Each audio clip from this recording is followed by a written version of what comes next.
tentara AS lemah. Australia akan dibiarkan berperang sendirian dengan China.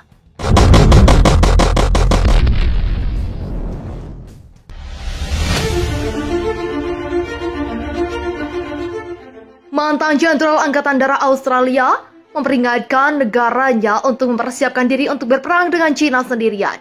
Pasalnya tentara Amerika Serikat lebih lemah daripada yang dibayangkan. Mantan Mayor Jenderal Jim Molan memperingatkan Australia dapat dipaksa berperang sendiri di Pasifik Selatan. Ia mengatakan, latihan perang rahasia memprediksi tentara AS akan dikalahkan oleh China jika ketegangan di kawasan itu menyebabkan konflik besar-besaran. Orang Amerika berada dalam bentuk yang agak mentah. Mereka telah menyerahkan diri mereka.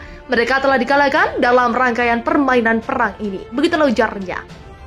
Jika Amerika masuk dan mencoba menyerang Taiwan dan mereka kalah dan akan kemungkinan yang adil bahwa mereka akan kalah, maka kita Australia sendirian.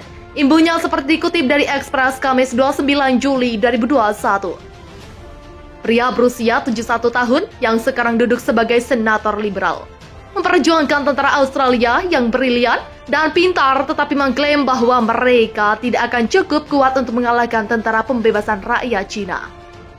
ADF sangat kecil, tidak akan bertahan lebih dari beberapa hari, ujar Molan. Itu tidak bisa melawan dengan cukup keras, tidak cukup besar, tidak memiliki massa untuk membela negara ini. Begitulah tuturnya. Bahkan dalam waktu 10 tahun kita akan memiliki militer yang masih belum cukup mematikan. Begitulah cetusnya. Analis AS ungkap China tengah bersiap tingkatkan persenjataan dengan bangun peluncuran nuklir kedua pikiran rakyat Depok. Analis dari Federasi Ilmuwan Amerika mengatakan China sedang membangun lapangan kedua yang dapat meluncurkan rudal nuklir. Di tengah perkembangan yang bisa menjadi ekspansi paling signifikan dari persenjataan nuklir negara tersebut, para peneliti yang berbasis di Amerika Serikat membuat penemuan setelah menganalisis gambar satelit komersial yang terletak di dekat kota Hami di Provinsi Xinjiang, yang nantinya dapat mencakup sekitar 110 silo. Lapangan itu berjarak sekitar 380 km dari pangkalan dekat kota Yumen di Provinsi tetangga Gansu. Saat itu sekelompok peneliti dari tim yang berbeda menemukan pembangunan 120 silo rudal ada di lokasi tersebut.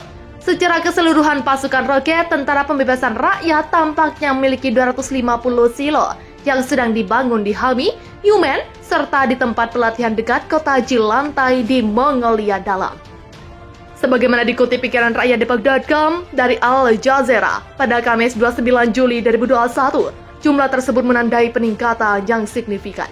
Mengingat China selama beberapa dekade hanya mengoperasikan 20 silo untuk bahan bakar cairnya di F-5 Intercontinental Ballistic Missiles.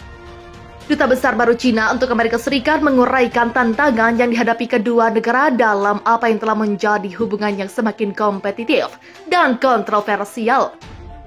Sambil menahan diri untuk mengkritik dalam sambutan singkat setelah tiba untuk mengambil jabatan barunya, China dan Amerika Serikat memasuki babak baru eksplorasi, pemahaman, dan adaptasi bersama, mencoba menemukan cara untuk bergaul satu sama lain di era baru, kata Qinggan dalam sambutannya diposting oleh Kedutaan Besar China di Washington setelah pidato kedatangannya seperti dikutip dari AP Kamis 29 Juli 2021. Kedatangan Qin ketika hubungan dengan AS telah jatuh ke tingkat terburuk dalam beberapa dekade tanpa ada tanda-tanda akan membaik. Kedua belah pihak tetap berselisih tajam atas sejumlah masalah, termasuk perdagangan, teknologi, keamanan cyber, hak asasi manusia, dan kebijakan luar negeri China yang semakin tegas di bawah Presiden Xi Jinping. Qin menggantikan Cui Tiankai yang menjadi duta besar untuk Amerika Serikat selama 8 tahun selama hubungan yang terus memburuk. Menurut profil resminya di situs web Kementerian Luar Negeri China, Qin sebelumnya bertugas di Kedutaan Besar China di London dan mengepalai Departemen Protokol tetapi belum memegang posisi yang bertanggung jawab langsung atas hubungan dengan AS. Sebagai kepala protokol, ia bekerja langsung dengan Xi Jinping dan memiliki pengalaman luas mendampingi para pemimpin Cina di luar negeri. Qin 55 tahun baru-baru ini adalah salah satu dari 9 wakil menteri luar negeri Cina dan telah menjadi juru bicara Kementerian Luar Negeri Cina 2 kali. Ia mendapatkan reputasi untuk responsnya yang pedas dan kini menjadi standarisasi bagi mereka yang menduduki posisi itu. Pernyataan terbukanya terhadap Barat dan AS lebih keras daripada Duta Besar Cina pada masa sebelumnya, kata Xi Jinping Profesor Hubungan Internasional di Universitas Renmin. Kata Xi Yinheng, Profesor Hubungan Internasional di Universitas Renmin di Beijing. Xi memperingatkan bahwa keadaan hubungan AS-China akan membatasi pengaruh duta besar manapun.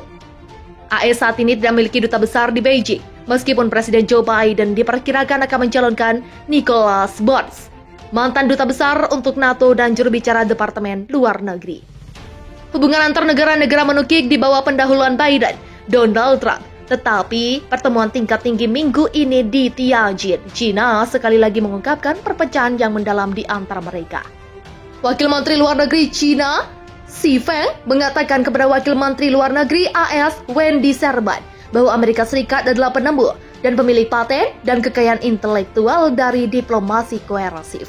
Dalam pertemuan terpisah dengan Sherman, Menteri Luar Negeri China, Wang Yi mengatakan, China tidak akan mentolerir apa yang dianggapnya campur tangan AS dalam urusan internal dan kepentingan pembangunan utama. Sherman dalam sebuah wawancara setelah pertemuan mengatakan, hak asasi manusia bukan hanya masalah internal dan meminta China untuk bekerja dengan Amerika Serikat dalam isu-isu global sebagai kekuatan besar yang bertanggung jawab.